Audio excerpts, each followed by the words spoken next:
2, 1. Boom.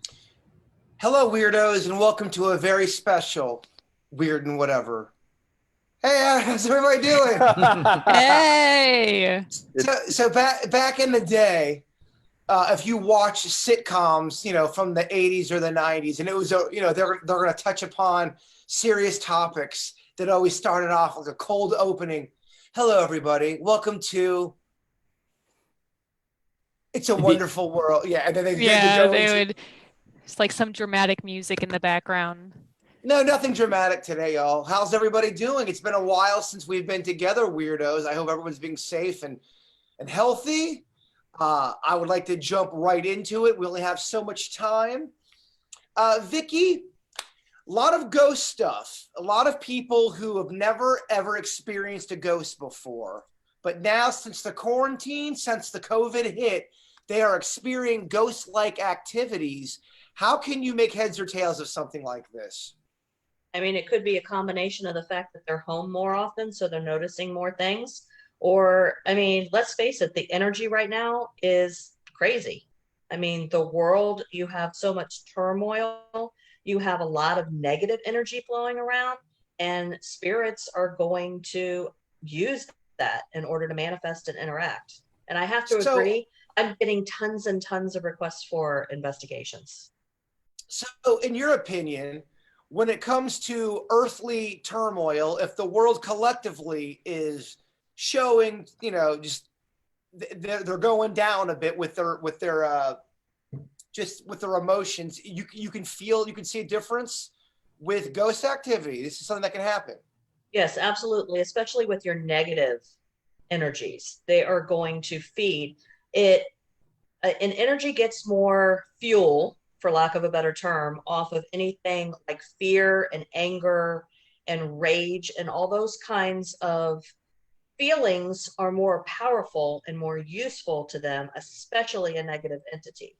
They are going to feed on it just like, some hungry outside cats that you just threw a dish of food at. I mean, they're just going to eat it up, and they're going to attach to the situation. They're going to take advantage of the situation, and they're just going to start showing up more.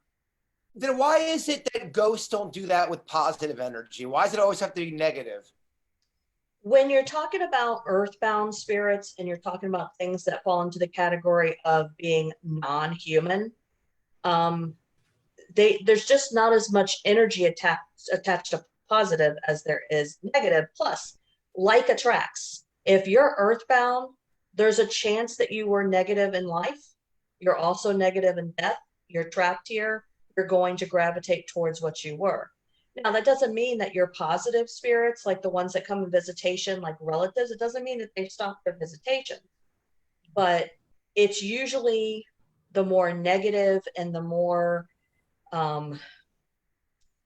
divisive, I'm going to say, spirits that are going to show up during times like this. Because I know it's what's going to thrive. People are probably thinking, well, what if I try to manifest a positive guru type, like a Tony Robbins, a motivational speaker kind of a ghost? If they really want to manifest that, I mean, what if a ghost wants to be positive and try to be your almost kind of like your hype man? Oh, absolutely. What you put out into the universe is going to come back to you. But what I'm saying is that times like this, unfortunately, there's more negative being thrown out than there is positive. So that's the kind of spirits that you're going to get. But absolutely, the universe is run on the fact what you give, you get. So if you have a lot of positive energy, you have a lot of love and happiness, you're going to attract those type of spirits. But more than likely, those are the ones that are going to come around quietly and in a comforting way, rather than, throwing a hammer across the room. Mr. Beckett, you look like you are in witness protection right now. I want to get your opinion on it. Your lighting, by the way, is terrible. There was a story or an article that had dropped. Don't worry about it. There's an article that dropped that right now people are claiming this is the worst time ever. They are sadder than normal. They're more upset than normal. Let me ask you this. Is a lot of this media based, all of the unhappiness, or are people legit unhappy? If so, why? Explain. I believe that things have gotten, I think we've on previous podcasts agreed that this is the best time ever. I mean, before all the stuff has happened, before a global pandemic, you know, a lot of the protests and the stuff with the police and all that, we all agree that in terms of healthcare, access to information and education, global poverty, hunger, all of that stuff is the best it's ever been. Those are statistics, those are facts. And I think that when you start to reach less and less bad and more equality, you are able to be more critical of other things. And I think that us as humanity, we're continuing to strive to get better. And like the stock market, I think it's up and down, but I think the overall trajectory is up. Maybe that's a really optimistic way to look at it, but that's the way I feel about it. So I think still the best time to live. And I think that oppression, whether it's animals, you know, other races, I think that hopefully the trajectory is going to continue to go in a better way. And I'm optimistic that it is. Producer Bird, did you make a face when Beckett rattled off some of his stats? What are you trying to dispute with Mr. Beckett? Well, he was saying that, sorry about that. He was saying that healthcare was the best it's ever been, which sorry. Healthcare, tell us about healthcare. Yeah, Finn, that's my dog this time. He wants to compete with Chewy. Birdney, your volume is extraordinarily loud. Really? Is that better? Yes. If I move my mic away? Can you imagine if I had her mic and I laughed in her mic? It would have been way too loud. You would blow out 10 eardrums. By the way, that was quick math. I love it. But yeah, I mean, healthcare hasn't been the best it has been in the world, at least in this country, I would say, when you were giving off that stat. I mean, we have the highest child, death rate in the first world country. So, that's what I was saying. Not trying to mansplain what Beckett's mansplaining was, but I think what you're trying to say, and correct me if I'm wrong, Beckett, and the overall, since olden times to now, the progression of right now, we are living in the best time ever when it comes to any of that stuff. If you look back. 100%. People used to die. It used to be a normal thing for a mom to die during childbirth, right? Like kids used to be born paralyzed and have polio. We didn't have vaccines. Sure, like I said, like the stock market curve, do we have ups and downs? You know, we had a pandemic back in 1917, 18. We had another pandemic now. And you could say, oh, well, that's a step backwards. But I think overall, like we're going more and more forward for the most part. Why is there, does anyone know why there's so much clicking or it's cutting out so bad? God, Zoom. Next week, hopefully, we're going to be back to normal. We are reconstructing the studio. I'm getting ready to move. Denny's getting ready to move. And we're just trying to, it's like the Death Star. You're all for all my Star Wars nerds. We're kind of like half capacity. Return of the Jedi Death Star, the second Death Star. It's kind of where we're at right now. So I apologize with the glitching and the cutting off. Hopefully soon we will be back to normal. I do keep getting a message that I have unstable internet connection right now. So maybe I'm the cause of it. Maybe it's because it sounds good on my Ghost. end. Yeah, when Beckett was talking, it was almost unbearable. Oh, I usually hear it sounded good. Not the content, just the clipping. The content was good. That's great. So one thing I wanted to start with you guys and everybody listening, I thought that would be a lot of fun. I want to start a scary movie club. Now, it's very dorky, it's very nerdy, but hear me out. Only way this is going to work is if everybody does it with me. I want to start going back and looking at old classic horror movies that I've never seen before, or if I have seen them before, it was a long, long time ago. Me and Dennys and his wife, Jen, we ended up watching, Dennys. The Exorcist. The Exorcist. I'd never seen it before. Wow. And we finally seen it, and we didn't even watch the right version of it. And I still loved it. So what I'd like to do now, by the way, there's 3 different versions of The Exorcist out there. There's the director cut, there's the movie theater cut, and then there's some other weird cut. We watched the wrong cut and it was still fantastic. So let's discuss what's a horror movie we can watch. We all have to watch it this week. The audience, I'm suggesting you guys watch it with us too, so you're not lost when we're talking about it. Any suggestions of a classic horror movie? I ask of Vickie, your suggestion. I have a very obscure one that, well, at least I think it's obscure. I believe it was made in 1974, and it is called The Legend of Hell House. So Sounds awful. I love it. it's actually about a man that is he's paid money to go into this old mansion because they need to clear it out of paranormal activity, and he comes with this big machine. So from my standpoint, there's some very interesting things, and considering this is 1974, that was interesting. But it's a very good storyline, I think, for a 1974 horror movie. Here's the deal. Vickie's vouching for the movie.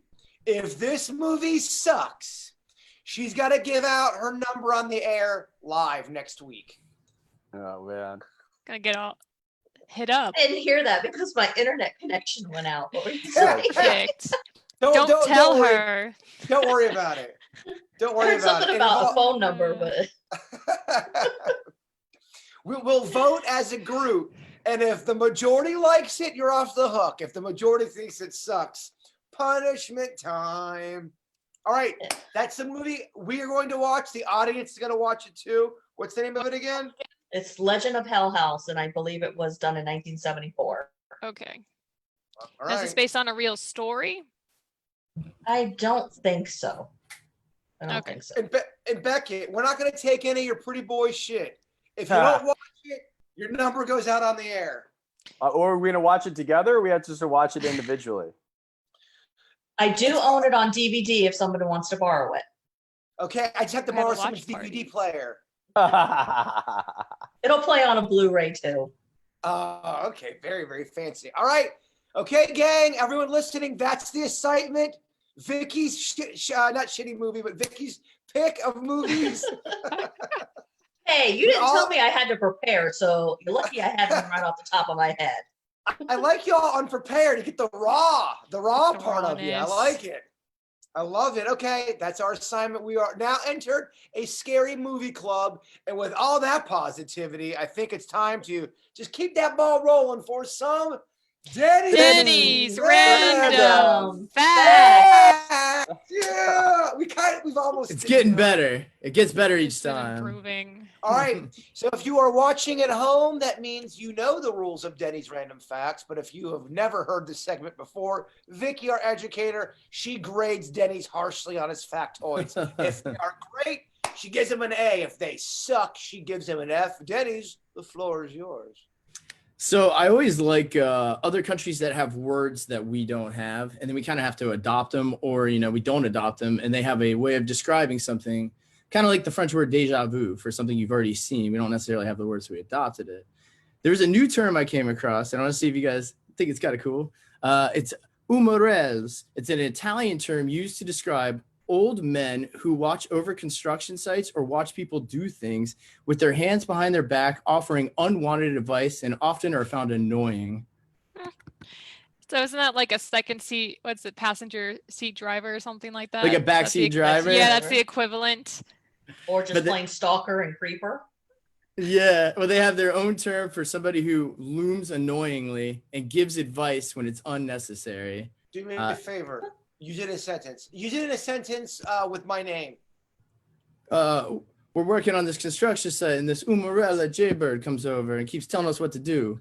I love it. Umarella. I have to use that on tomorrow's show. I'm calling Virginia that. How do you Yeah. spell that? I'm definitely gonna use that. Umarell. Umarell. This is love what I it. got. This Umarella on my ass over here. I can't take it. I guess the female equivalent would be Zadara. Zadora. If Virginia's a Sadara. Zadara. Zadara. That's Alright, a common Vickie. thing though in It Italy. is pretty and Greece. common. Like you just have, like in New York, especially when I was living there, you just have these old group of men that get together and they have coffee and they just walk around and just go. Criticize. That's what they do. It's the weird, like it's actually a thing. Yeah, Well- it's called the Pennington family. Ah. Well, there's a German word called Kummerspeck, which means grief bacon. I think I've brought it up before, but it's a German word for what happens when you're sad. You eat bacon to feel better. They have their own term for that. We don't have that here in America. It's grief bacon. You eat something intentionally bad to help grieve. This explains today- Jen. Comfort food. Well, today on the Kummerspeck. KVJ show, we talked about how people take sad baths when Yes. they are feeling depressed. And a bath, Beckett, Mhm. people who take a bath regularly are less depressed, have less anxiety, and people who have one solid good cry a week are less depressed and less full with anxiety. Dennys, I did not mean to overfactoid you. Well, no, actually, to piggyback off of that, one of my other random facts is they did a study in 2017, UC Berkeley. The pressure to feel upbeat can actually make you feel downbeat. While embracing your darker moods, you can actually make yourself feel better in the long run. Is that weird? It's kind of counter what you would think. The fact that if you embrace your darker thoughts and your darker emotions, you could potentially be happier than faking happiness. What do you guys think? Actually, Yeah, that kind of makes sense when, like, you have somebody who suffers from anxiety or depression. One of the first things they tell you you can't do is to say to them, "Oh, you'll be fine. Everything's okay." You let them talk about how they feel. You Yes. validate the fact that they feel it. So using that logic, that makes perfect sense to me, that if you take a few minutes to validate those darker feelings and, you know, just acknowledge that they're there instead of just pretending that they're not, that makes perfect sense to me. There So- is nothing. Oh, go ahead, Dennys. Well, so the results suggested that people who commonly resist, as you just stated, acknowledging their darker emotions or judging them harshly can end up feeling physically stressed. By contrast, people who generally accept bleak feelings as sadness, disappointment, resentment, all of the such, and let it run its course naturally or faster, they suffered less mood disorder symptoms than people who critiqued them and pushed them away. And the effects can last even up to 6 months. So it turns out that how we approach our own negative emotional reactions is really important for our overall well-being, something to take into consideration in this day and age when everybody's so blown up at each other. Well, you Well, can make a case that a version of that happened to Dave Chappelle. He had one of the most popular comedy shows ever in existence, and there was so much pressure to always be funny and happy, and he was just kind of like, you know what, I'm out. You know. And by the way, I find great comedy. I think there's a lot of comedy in pain and in dark times. That's how I get through shit. If I'm depressed or have anxiety or sad about something, I am trying to find, a little bit of humor in there just to get through there. To piggyback on what you're saying, Dennys and Vickie, I don't know if anyone's here ever had a full-blown anxiety or a panic attack. And I've had it to where someone's been supportive in that moment, and I've had it to where someone said it to, they go, "Oh, just you'll be fine, get over it." And the person that wants you to get over it and it's not supportive, without a doubt, makes shit way worse. Mhm. It can really kind of jab at the problem. You kind of want someone to help you through that sometimes. I know it just on me, it can make it worse. Very So, cool. And just to catch up on the grades, the first one with the Italian word, I was initially going to give you a B, but then you used it in a sentence. So I had to up that to an A. And then I think this next one was so relatable to a lot of people, I got to give this one an A as well. Oh wow. Look I'm at a little that. soft. I'm coming back from a 2-week hiatus. It's been a okay? while. Yeah. I just- get it. Yeah, don't get too cocky there. You're Dennys. exactly right. It can fall so quick. I know how you get when this goes well. You're a little Yeah. cocky. Then I'll do a really random one that nobody cares about. So my next fact here that no one will, I'm just playing. So have you guys heard of this? It's the windshield phenomenon. It's a term given to the anecdotal or scientific observation that recently there are fewer dead insects accumulating on windshields in people's car over the last 25 years. And they're attributing it to, and they actually did the science and the whole thing. Humans have declined so massively to insect populations decreasing. They found that insect populations are actually down about 80% since 1997. I don't think that's good, right? No, it's horrible. It's actually terrible. When you think about when you're a kid and you go on a road trip, you used to have to, first thing you do when you got to your place, parents made us go out and scrape all the bugs off the car so they wouldn't harden overnight and then ruin the paint. So now I never have to do that ever. No. Except for if you drive through the sugarcane fields. I was going to say, because every time I go to Port St. Lucie, I have to scrape stuff off my car. So I want to check the validity of your facts there. All right. Kind of a crappy fact then, Vickie. I didn't find it personally, endearing, but other people might. They're definitely down, though, because there was an old book about Florida when they first started colonizing here that cattle used to die because so many mosquitoes from breathing them in would clog their nostrils and they would suffocate. They used to just go out and behead the cattle and then bring it in and use it for slaughter. But they used to have them drop by like the hundreds because it was so dense with mosquitoes. But over the years, we've been spraying all these poisons. We've been having all these chemicals. Now they just spray once, every couple months. Back, it used to be unable to go watch the 4th of July fireworks because the mosquitoes were so thick. You'd watch them, and then you go sit in your car and watch the end of them because you couldn't take the mosquito bites anymore. I wonder if that is why the bee population is dying off, because bees are on the decline too. And once the bees die, we're screwed, man. We need them to pollinate shit.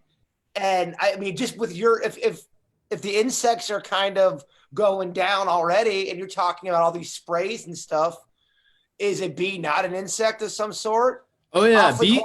Beckett. What'd you say? You cut out for a second. He's throwing it to you. I said bees are also an insect. You're awfully quiet over there, Beckett. Well, bees and ants, if those get eradicated, the whole system collapses. And if humans get eradicated or we were to leave, everything benefits. And that's what people need to remind themselves. Humanity needs to be, not to sound like a hippie, in terms of us being a little bit more humble and respectful of our environment and fellow creatures, because they serve a vital role and we don't. You don't sound like a hippie ayahuasca. Yeah, the problem is we're just losing a lot of bugs. When I was a kid, I was like, I hope there's no more bugs. I hope when I get older, they get rid of them all. Now I'm like, darn, I shouldn't have said that. Whoops. Do you guys struggle with this ever? Killing insects, if you see an insect in your house. I struggle with that. The older I've gotten, when I was a little kid, or even when I was younger, a teenager, or in my early 20s, I'd see a worm or something. Get the hell out of here! I try to kill it or get it out of it. Now I would feel guilty doing that. Yeah, I'll let you answer, Becky, because I know you really are in the chart. But do you think that is my maturity, just me evolving as I go on? Is that me learning as I go on? Did something in me change? What do you think, Beckett? I think that, when you grow up with animals like a dog or a cat or a bird, you get a relationship with that living being, right? And then you have a little bit more of an understanding and empathy to something else that's living. I think that's one of many reasons why people can evolve and change their paradigm on things. And knowledge is power, right? Like if you see a documentary or you have a vegetarian buddy who, read something or whatever and shares that with you, and you have an open mind, then sometimes your opinions can be changed as well. The way that I put it, I'm a plant-based guy, I'm an animal lover, but I always tell people, if a bear's charging me, I'm shooting the hell out of that bear. What I have a problem with is when we unnecessarily and inhumanely do things. So the other example I'll give, if there's a mosquito in my house, I'm probably more keen to kill it, A, because of me, B, because of my dog. My dog might get heartworm from said mosquito. But if it's a worm or a fly that's just annoying and it's not going to give my dog heartworm like a mosquito would, then I'm doing my best to just shoo it out of the house if I can. So that, anyways, feel like that's fair. Yeah, no, I that's how I approach it too. And people will call me a hippie as well. But I think what you're saying, I mean, when I was 30 or 31, I ended up reading some stuff by Wayne Dyer. He's he passed away. He was a motivational speaker and a spiritual guru kind of a guy. And he had kids that live down here in South Florida. Yep. And sometimes they listen to the KVJ show. And I ended up getting to interview him. Wow. And one of those kind of people that just really changes your life. And when I started reading that, and there's a book called The Tao Te Ching, and it's been redone so many times, but Wayne Dyer did his own version of it, own interpretation of it. When I got into that a little bit, it did change my perspective on some things. So to your point, Beckett, yeah, you can read or you can watch something that changes your perspective on anything, really. Can the weirdos and myself watch that interview? Yes. Is that available? I will post it up. I posted it up not too long ago. It's on our YouTube channel, but we'll put it on our respective social medias as well. Okay, awesome. I'll check that out. You guys right didn't after get. I feel like I had that like maturity. Did you ever see Karate Kid 3 with I think it was Hilary Swank? Okay, time out. First of all, that was not Karate Kid 3. That was the next Karate Kid, which we don't. Sorry. We don't talk about that one. But remember there was the whole thing with the spider and she kills it, and then there's the whole speech about like how you don't do that. That's kind of what taught me not to kill. Like I try to save the bugs and everything unless they're attacking me or something, but I would that's where have I loved that. That was from Karate Kid 3, but because you talk about the Hilary Swank version, I don't know what to say, Birdie. Hey, as a girl, it was see cool you. singing a girl one. Hey, all I hear- right. It wasn't as good, I understand, but I hear you. She Hilary Swank is no Mike Barnes. Am I right, Dennys? Yeah. Yeah. It's Karate Kid 3 reference. Yeah, Nobody's nobody's gonna get that. I'm just messing with you, Birdie. Someone will It's send all me right. an email. Dude, quit yelling at Birdie, you damn man. stop yelling at me. Jeez. I have been watching the show called Alone. I've been talking about it on the KVJ show. It's where people are sent out in the middle of the wilderness. They have to fend for themselves and they have to hit a button to be out of the competition. It's really, really, really a cool show. But the one woman on the show talks about having a relationship with nature. And when she talks about having a relationship with nature, it's different than you just going outside and feeling the grass. She really has some kind of, I don't know, like I was hoping you kind of explain what she means by that, Beckett. When someone's got a relationship with nature, she really, really was, when she would eat the animals, she would communicate. When she would pick the berries, she would communicate. Now, is that too hippity-dippity? Beckett. He muted himself when he coughed. It's a little bit like I the Native American approach to how they use every piece of an animal. To me, I feel like that's how it should go. Other than ayahuasca, like I was raised Christian and spiritual, but I've always wanted to be more spiritual and I've had the desire, but I just haven't been able to I'm a kind of more of a logical black and white kind of wiring in my brain. So it's hard for me to understand that kind of mindset. But then again, I know people that really feel that way. I think I have a relatively good relationship with nature. Anytime I want to feel more grounded, you go to the park or the nature trail and it makes me feel oftentimes a lot better. But if she's saying like a relationship with nature, like I would describe a relationship with a family member or a girl I'm dating or something like that, that's a little bit more of a bridge too far for me to get my arms around. Vickie, do you have a relationship with nature? And you being a psychic medium, don't you feel like you kind of have to be in tune with nature for it all to work? Yeah, you have to be in tune with nature. You have to have the right energy. You have to be respectful, especially because I sometimes will deal with nature spirits themselves. So if I were disrespectful to nature or I had horrible energy, instead of these nature spirits communicating with me and helping with me, they would do the exact opposite. When I sit on my back deck, when my dog is out playing, I can't tell you, it's like Snow White. Here comes cardinals, here comes blue jays. The other day I had lizards sitting with me, dragonflies landing on my foot. I got butterflies everywhere. And I think it's just because they know that I mean them no harm and that I want to do good. And plus, you kind of love the movie Dr. Dolittle. Yeah, kind of, I guess. Dennys, we're gonna get back to your factoids because I think you're crushing it, kid. But something was sparked, and not your doobie. Part of the conversation here goes. What do you have a relationship with nature? Yeah, I do. How do you communicate, or how do you get your spiritual side?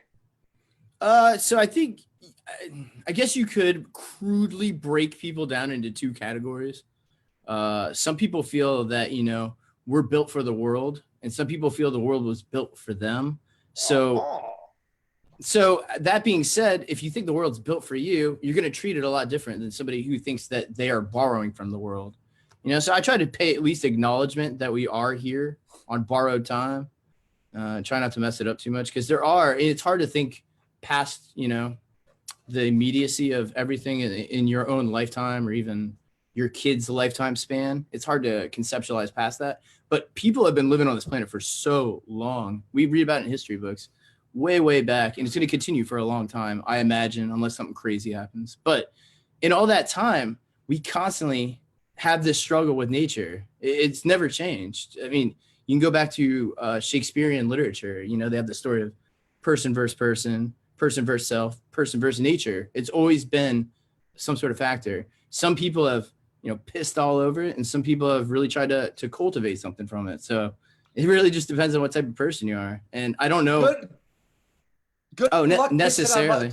Yeah. Well, good luck pissing on Mother Nature. She ain't gonna piss on your back. She'll take a dump on you. Yeah. But I'm just saying, some people, they think it's and who's to say they're right or wrong? I mean, it's your own perspective. You do what you will with your time here. But I try to preserve it, or try to keep it, at least acknowledge the fact that I am using up resources that future generations could potentially lose. Think if we continue to use fossil fuels, future generations will never even know what that is. We used to use coal to power shit or stuff. And now we don't, we still definitely use coal, but that used to be a main energy source. And now it's been a reduced energy source, only because of the amount of damage it does to the environment, So I love what you're talking about. How, look, we're all just borrowing shit. We're only here temporarily. It's not yours. This is borrowed time, and the stuff that you're using here on Earth, you're borrowing it. I've never heard it said that way, and I love it. Well, that's how I think of it. Everybody to each their own. And I think some people just use the stuff, and it's just their lifetime. And not that they're wrong, but maybe their perspective is, they just use the stuff, it's provided, and then they continue on. Don't think about the future, the past, any of the such. I mean, I think on the count of three, everyone go, great job, Dennys. One, 2, 3. Great job, Dennys. Get out of here. Give us another factoid. All Give us right. our factoid. Well, actually, talking about transitioning over, we go through as we evolve, as you guys have talked about, even in this podcast, as we learn and we get better at things, and as we try to accept everyone, we try to make these adjustments and make life better for everyone. Well, in the 1800s, as they were transitioning over from horse-drawn carriages in towns to automobiles, they had a hard time keeping the horses calm around the automobiles. So the initial set of automobiles used to be a horse front, so as not to confuse the horses. So they used to drive around these automobiles that looked like horses in the front. And I'm going to share a picture. I'm going to download a picture here and share it with everybody. But this is what everybody used to drive around on. This is a horrible. It's the first steampunk. Yeah, steampunk thing going on. Let's see here. Anybody see this bad boy? Oh, yeah. Oh, wow. That was the initial car, because people were being terrified. The horses were being terrified by the cars initially. So this is like a transitional. Sweet resolution on that picture. It's an old picture. It was a long time ago. An old concept, old picture. But yeah, no, it's just weird. And I'll throw Vickie? one last one at you. Well, hold on, young man. Slow down. Let the teacher grade you. I hate to keep up the trend because I sometimes like to throw a loop, but considering a person who drives a Mustang that still has a horse in the front, I got to give you an A. Whoa, Oh, straight A's. Look at that. Great job, Dennys. Home run, Josh. All right. Last one here. I'll let you guys live your lives. In the 1950s, talk about another thing that changed. Atomic tests were so common in Nevada back then when they were working on the atomic bombs and such. Las Vegas decided to capitalize on this, and maybe you guys know this, I didn't, but they used to do atomic test tourist draws They were advertised detonation times, and you could sit and eat dinner while watching a nuclear bomb go off in the desert. And in fact, they tied it into casinos. Casinos that were north facing would offer drink specials, atomic cocktails, bomb parties.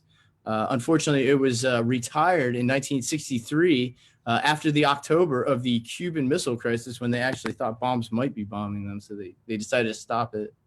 Wow. That's Weird, interesting. right? That had to be an Great awful. one. That had to be an awful idea, right? Anyone that witnessed those bombs going off probably does not feel that great. Also, weirdly, in the same article, I didn't realize lottery was against the law in Nevada. They have no lottery. They didn't want it to compete with their gambling. Their Well, I money. get it. Think about it. They Yeah. are the lottery. Every single day, anybody can be a millionaire in there, Yeah. potentially. They attribute it to possibly when the mafia was involved in the gambling, that they kind of influenced the, concept of keeping it no lottery there, I guess, to help them. So weird, right? And I don't know either if you had the best day in Vegas and you were you were betting and trying to win all this shit, could you eventually win $1 million in a day? Could that happen?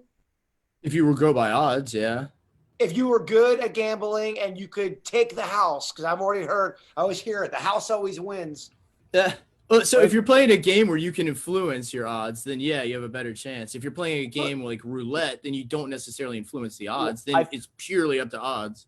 I think they did that in that movie with Kevin Spacey, 21, where it was based on the professor and his students from MIT, and they knew how to count cards. They were that smart and quick, and they actually took the casinos for a ton of money. That's illegal. Well, You can't Right. do that. They'll break your arm. Yeah. Can a average Joe go to Vegas on a Friday night and come back a millionaire Sunday night? Does that ever happen?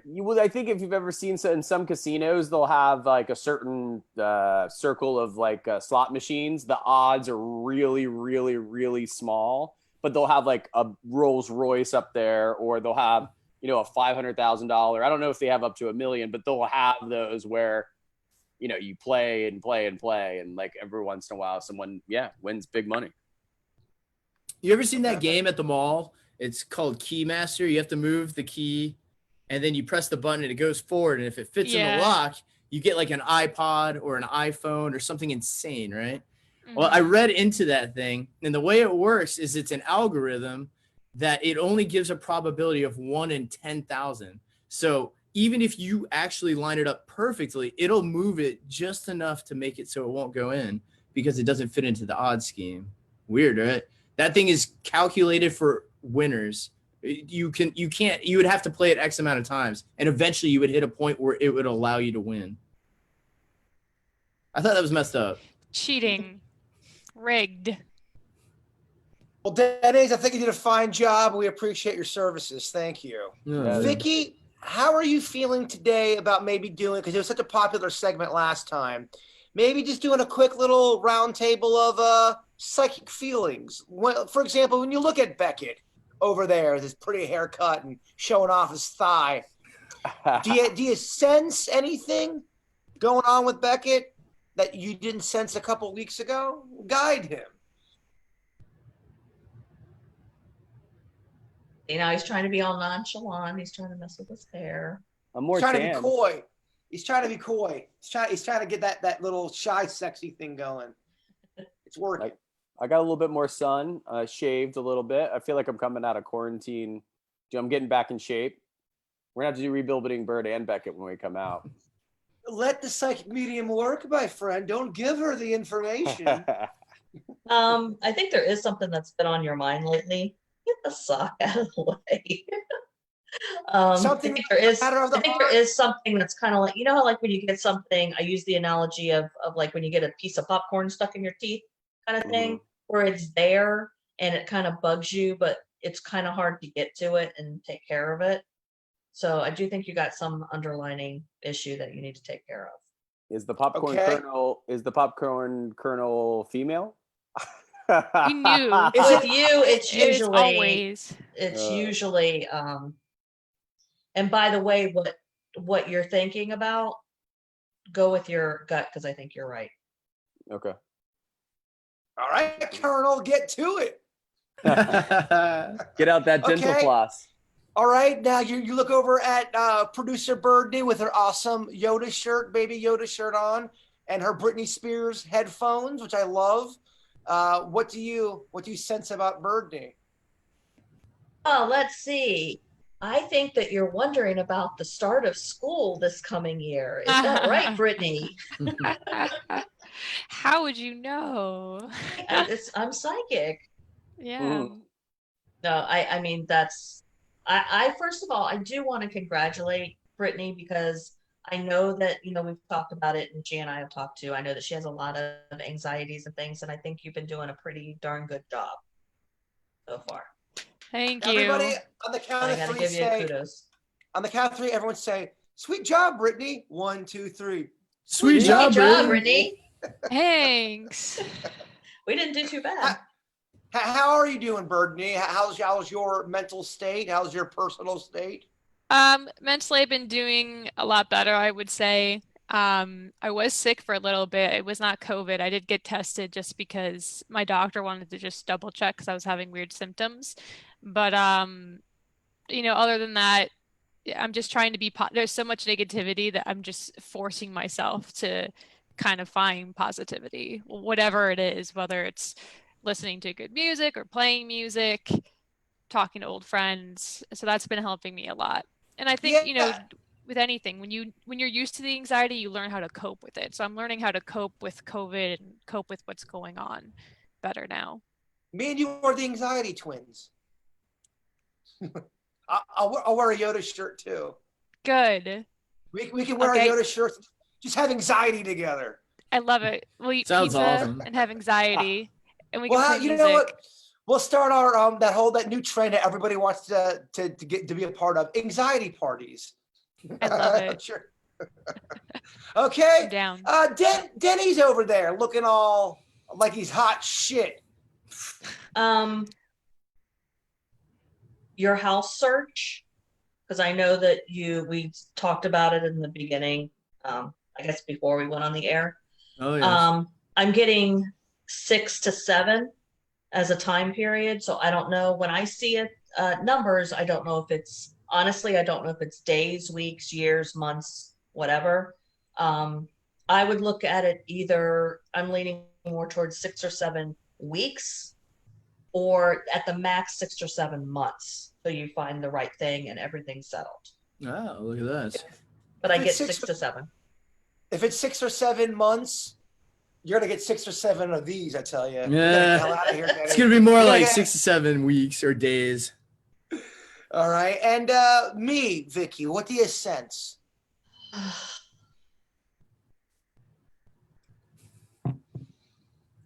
Anybody that has a reading with me knows that I take my time and I actually, instead of throwing stuff off the cuff, I wait for something to come to me.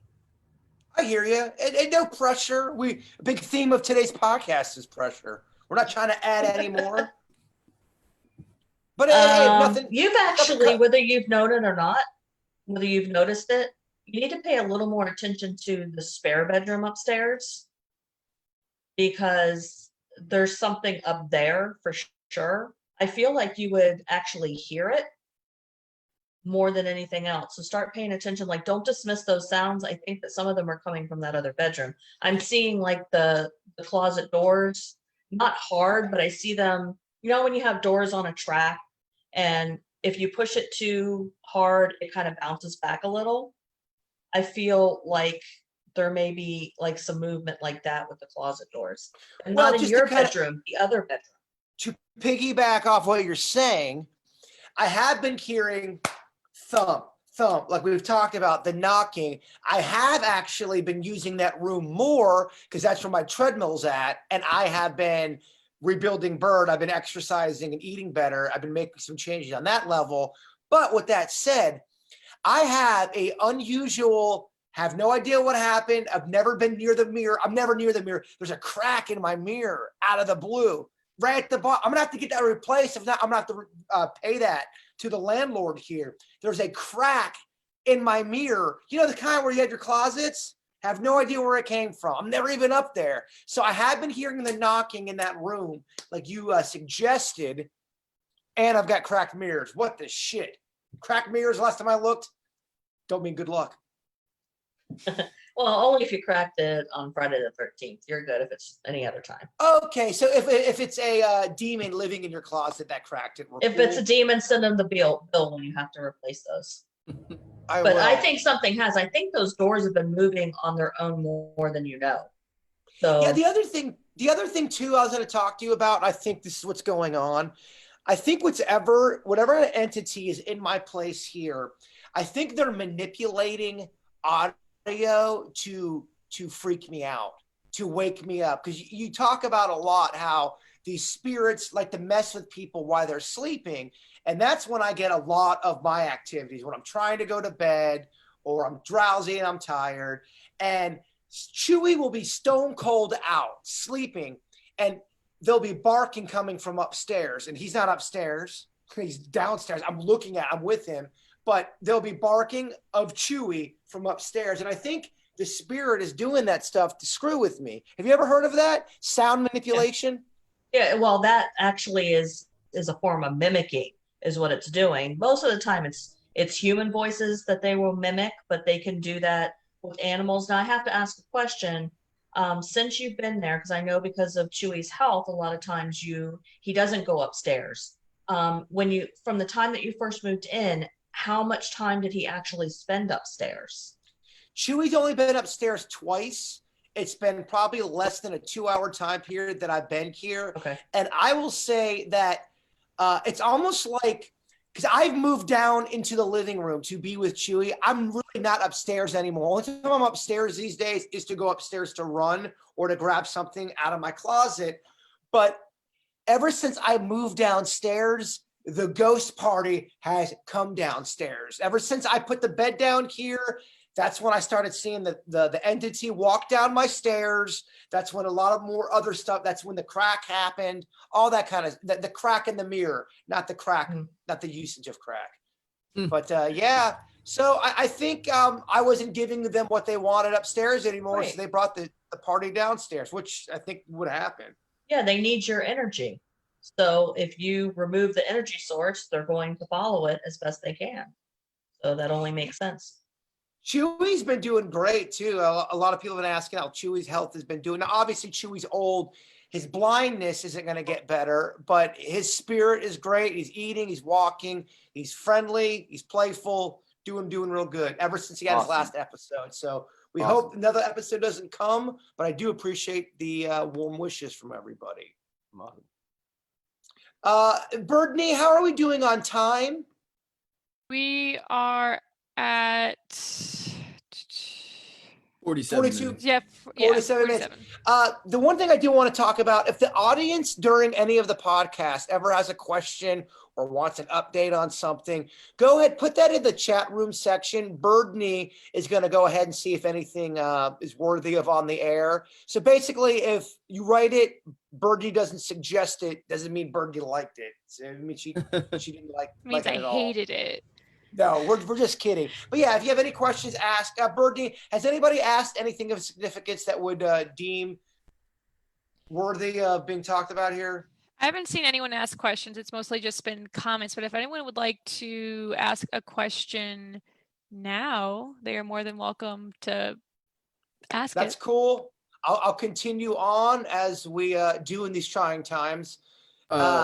Somebody asked a question. They said, if Bird moves, would the entity move along with Bird, or Oh, there we go. It has. I mean, is it the same entity?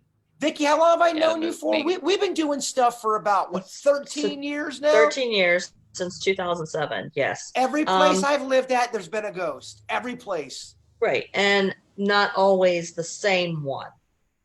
So this thing, though, is pretty attached. It wouldn't surprise me if it went with you. But that, that's left to be seen. I'm sure that wherever you go, they'll come out of hiding to attach themselves to you in your new location. I just kind of got that aura about me, don't I? You got a stage 5 clinger. But, it depends. This one's pretty attached. So it wouldn't surprise me if it followed you. Now, to go back to the conversation of people reporting ghost activity during the quarantining, would you say that people are manifesting in their own ghost, kind of like you say that I've done in the past? They're manifesting their own negative energies. It depends on the person. That would be a case by case thing. You know, it just depends on what turmoil they're going through. Sometimes it may be more certainly unintentional, that they're just going through something that strikes a chord with whatever this entity is, and that's when they decide to interact because it's similar. I know I'm not the expert here, but the thing that walks down the stairs, I don't feel like that's something that was manifested by me. I get the feeling this is a different kind of a cat we're dealing with, something different than even since when you were here, Vickie. I think your services are needed again. Okay. But if somebody like me and Dennys, we're getting a new house. Now we're not going to live in the same place, but we're getting new places. Do you recommend a little ritual when we move into these places? Well, you have to be very careful when you're talking about a ritual or a cleansing. You can't just do one that's general if you have something already there. So you need to be very careful. In fact, I just spoke to someone last week and they realized, oh, great, every single thing I was doing was exactly the opposite of what I should have been doing. So it's a matter, I would suggest that you have me do a walkthrough before you sign the actual papers. Just let me do a walkthrough so at least we can establish what's already there. And then that would be an excellent way for us to see whether whatever you have now is following you, because I would already have the baseline as to what is already on the property and then see what you bring in. Can we do that in front of the realtor? I'll say, yeah, I just brought my psychic medium. She wants to just make sure that there's no demons or ghosts, but really ham it up in front of the realtor to freak them out. Well, actually, realtors have come to me with pictures of property in order for me. It's like if they've had this property for a while, they'll say, hey, how come this thing isn't selling? They'll show me pictures and I'll tell them why it's not selling. Maybe there's, if there's something there, there's an energy that's forcing people to not be interested in it. So I've actually have done that to a certain degree with realtor. If you find out, I want to ask the whole panel here, if you found out that you bought a house, you just signed the paperwork to ink dry, and you love this house. Oh, I forgot to tell you this, by the way, after the deal is signed. There was a family butchered here with an axe back in 1967 by a man named Henry. They never caught Henry. Do you still move into that house, Beckett? If I like it, yes. I like it. Yeah, I'm not. You ain't no bitch. Yeah, I'm no bitch boy. I feel like Just if I was because- walking through it and I had good vibes, like I feel like I'm pretty good at walking into some place and either getting negative vibes or good vibes, and I trust my gut with that. So if I went into a place and I felt good vibes, I would rely on that more than that information. But what happens if you walk through, you get the greatest vibes ever? Like, I love this place. And then you find out they were butchered. What does that say about you? I mean, maybe they're there to protect me now. Maybe they're they're good spirits. They were butchered, but they're protecting me. Nice spin job. I love it. It's good. Dennys, do you do it? I would have no effect on me. Yeah, in fact, I'd probably buy it. I'm like, Yeah. You would. Vickie, let's sure. delve into this. All right, interesting stuff. I love it. Have an email. I want to get you guys' opinion on. Did we read the Harry Potter email? The sex Harry Potter email? No. I don't think so. I would have remembered that. All right, dear weird and whatever. So my girl is obsessed with Harry Potter. She wants me to bang her while she wears Potter outfits. I think this is silly and don't feel comfortable doing it, but I also don't want to come off like a lame boyfriend. Do you think I'm being a prude by not wanting to bang my girlfriend as she's dressed like Harry Potter? Bird, would you like it if a girl did that? Let me know y'all's thoughts. So Y'all, I'm in. she's You had dressing. Beckett at bang her. Did you see him? As soon as you said bang her, you had Beckett. She is dressed like Harry Potter. She's Not dressed like Ron or Hagrid. It's not like a Harry Potter character. She's actually dressed as Yeah, Harry Potter as from the just- universe. She's Potter, baby. All right. Honestly, if that's what you're into, Let's Take grab out the your wand. wand. Yeah, exactly. I'm in. Do a spell.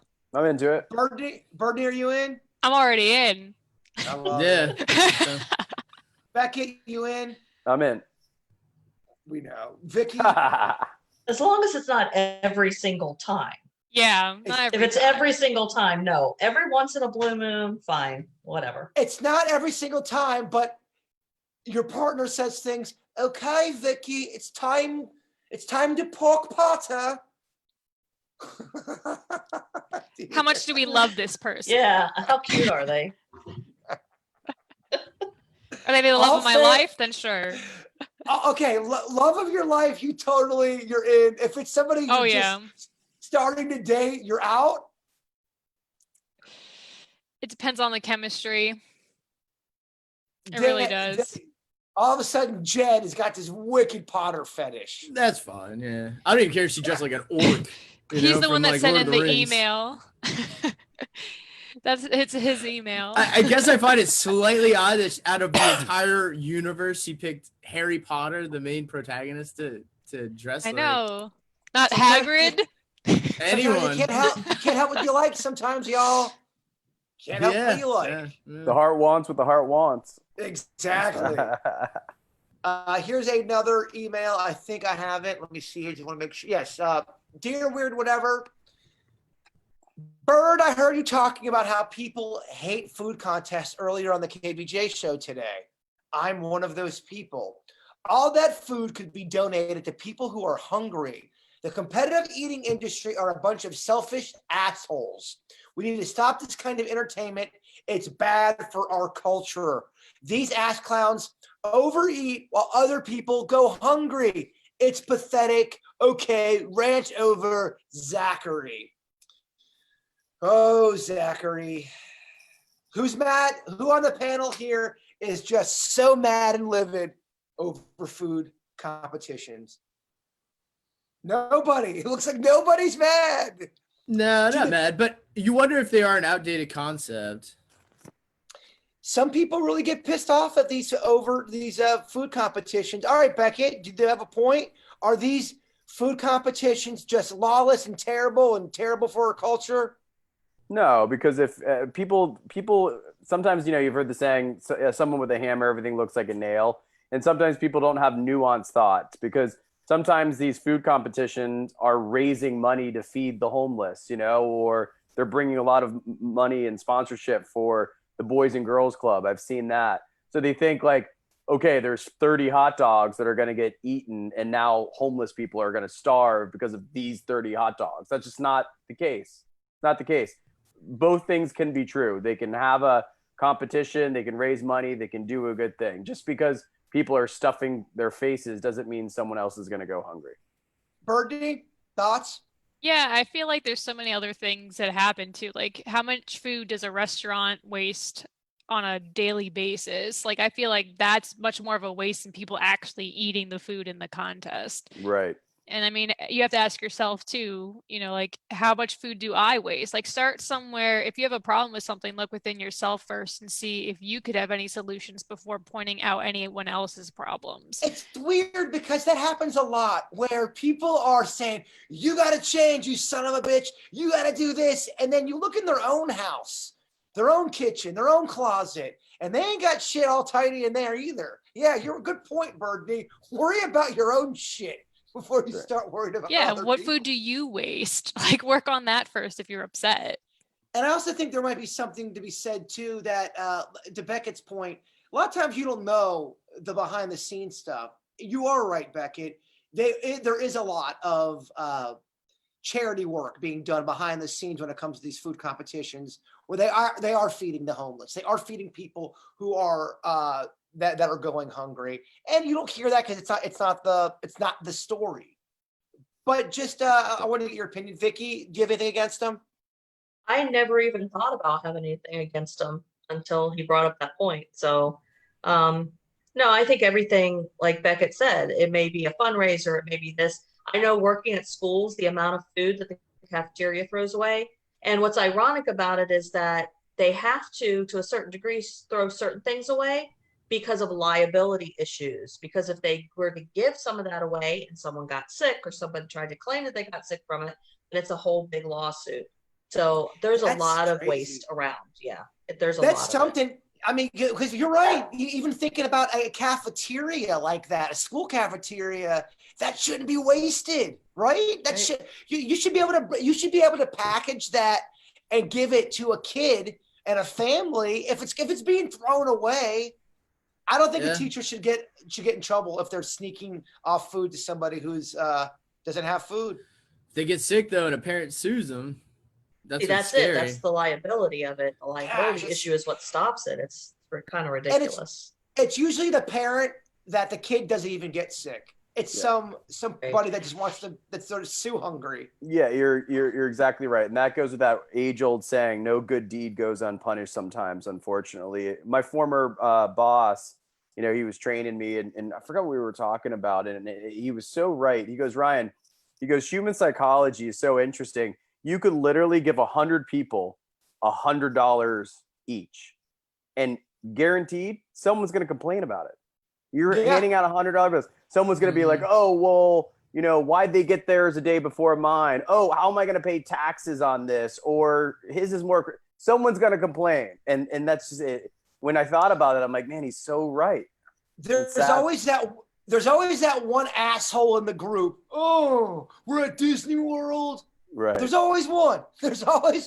You are so right. You could have the best idea. You actually could be interviewing an alien. It's not going to be good enough for some people. Just you'll never have 100% Rotten Tomatoes. That's right. Let me tell you the competition. I don't know if you consider it a competition, but the thing that has been like really under my skin is you guys and the shots that you are doing. I have been watching. I feel terrible. for you. I cannot take it. Last week, it sent me into the freaking dentist. I had to go to emergency dentist. I had to get my wisdom tooth taken out. And if you guys have never had a wisdom tooth taken out, I don't wish this on whoever invented techno. Seriously, it's the worst kind of pain I've ever dealt with. I've dealt with giving away my kidney. I have had terrible back pain. I've had a baseball hit off my penis and nuts. Nothing compared to the pain of a wisdom tooth. They had to rip it out, Vickie. I'm still not recovered. I'm still wincing like a little bee. Oh, that's hard. I actually still have all of my wisdom teeth. I have 3 of mine. Mine got cracked. All 4 are taken out. They were all impacted. And I had to have, and one couldn't come down. So the root grew up, and my oral surgeon had to go in and cut the tooth in half and pull it out in 2s, hoping that root didn't break off. And the swelling is delayed. I don't know about you, Jbird. The swelling was delayed. This was when I was a senior in high school, and there was a big party down the street. So I snuck out thinking I was good, and I come back and I got a dry socket or something. I got like an infection, and I look like the biggest chipmunk. Beckett used it though he somehow hooked up with the hottest girl at the party. Yeah, it's like, guys, I look like a huge squirrel, and the hottest girl hooked up with me was terrible. Oh my god. Birdie, do we have any questions from the audience? Anything worthy of the air? If not, we will move on.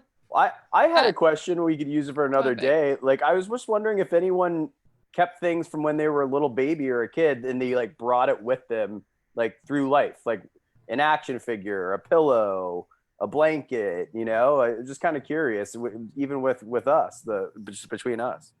Yeah, no, I have. I still have stuff from when I was a kid. I've always been, when I played baseball, I always had good luck charms. I know deep down a good luck charm's not going to do this or that, but something about having it always made me feel good.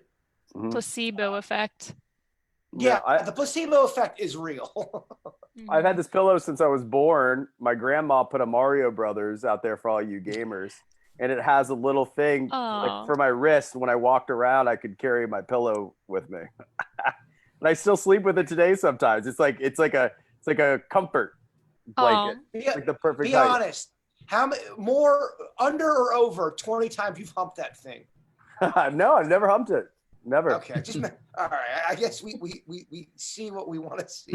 Lies. Someone wanted to know where Dennys gets his information from. Life, Uh, bruh. high, No, I'm just high kidding. times. Yeah, the trades. It tells him. The universe tells him. Yeah, information. anytime I see something interesting with the capability of phones now, I just screenshot it. And then at the end of the week, I just go through and see what I got. If I don't have anything else, I got a couple of websites I go to. Sometimes people just drop some random, a lot of people, like, anybody can, if they like, shoot me a DM. People send me all sorts of random stuff all the time. Sometimes I forward it over to Jbird. Sometimes I forward it to Virginia. So just send me stuff. Yeah, and shout out too for Thumbelina, who we work with. Thumbelina is always sending me great stuff, great articles. In fact, she sent me the article about how so many ghosts are on the rise during this quarantine. I can relate, and it's one of the number one emails I get from people going, "Man, since I've been quarantined, I'm noticing some weird shit around here, man. It's getting weird." All right, that's great. I think we've been going for an hour. I just want to say it's been nice getting back in the swing of things with y'all. I know it's been weird. I know the studio has been a little weird, but hopefully next week we'll get back to normal. It was great seeing all of your lovely faces, and I want to thank everyone for tuning into the Weird and Whatever podcast. You guys are awesome. You guys are the weirdos. And if you ever call into the KVJ show, just make sure, hey, yo, what's up? I'm a weirdo. Let us know on the air. Some people have done that before. It's pretty funny. I like it. Thank you guys for listening. We love you all. Make sure you comment below, whatever we talked about on the podcast. We won't do one question today, but give us your opinions. We want to hear from you. It makes us look good too when you guys comment. We love you all, and Bigfoot is real, girl.